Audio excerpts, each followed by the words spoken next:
ஒரு படம் நான் வந்து கதை கேட்டேன், எனக்கு பிடிக்கல as in ஐயோ இது தப்பா போயிடுமோ அப்படின்றதுக்காக ஐ செட் நோ. அந்த டைரக்டர் என்கிட்ட கதை சொல்றப்போ ஐ செட் ஃபோனில் தான் கதை கேட்டேன். சார் சொல்கிறப்போ நான் வந்து இது வேணாம் சார், எனக்கு ஏதோ செட் ஆகாதுன்னு நினைக்கிறேன் சார் அப்படின்னு சொல்லிட்டு ஐ செட் நோ.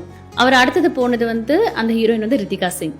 ஓகே, அவர் இதே கதையை போய் ரித்திகா கிட்ட சொல்லி, இந்த கதை எனக்கு தெரியவே தெரியாது, போய் ரித்திகாட்ட பேசினாங்களான்னு தெரியாது. One of my friend call me, இன்னைக்கு ஏன் இந்த படத்தை நீ ரிஜெக்ட் பண்ண, நீ ஏன் வந்து எஸ் சொல்லலை அப்படின்னாங்க. நான் அதுக்கப்புறம் அவருக்கு ஃபோன் பண்ணி, எனக்கு இந்த விஷயம்லாம் தெரியாது, இந்த ரித்திகா கிட்ட போனாங்கல்ல, எதுவுமே எனக்கு தெரியாது. And you know how much I love Ritika.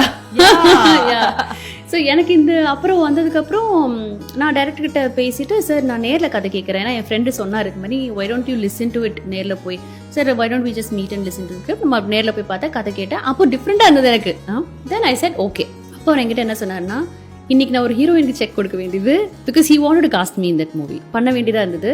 And நீங்கள் வந்ததுனால I think I'll go with you, because Tamil அவருக்கு இன்னும் ப்ராப்பராக தெரியணும் அப்படின்னு. அஃப்கோர்ஸ் ரித்திகா நோஸ் தமிழ், ஆனால் இந்த ரோலுக்கு ஹி நீட்ஸ் அந்த மாதிரி. அப்போ எனக்கு ரொம்ப கஷ்டமாயிடுச்சு when I know that Ritika சிங்ன்றப்போ. ஐ said சார் ப்ளீஸ் நீங்கள் ரித்திகாவை பண்ணுறதுனா it's okay, because I want to see her in that role. Okay, so எனக்கு வந்து ஐயோ நம்ம தெரியாமல் வந்து ஓகே சொல்லிட்டோமோ அப்படின்ற மாதிரி இருந்தது, யாரோட வேலைக்கு எடுத்த மாதிரி ஆயிடுச்சோ அப்படின்ட்டு. But I never knew that this happen.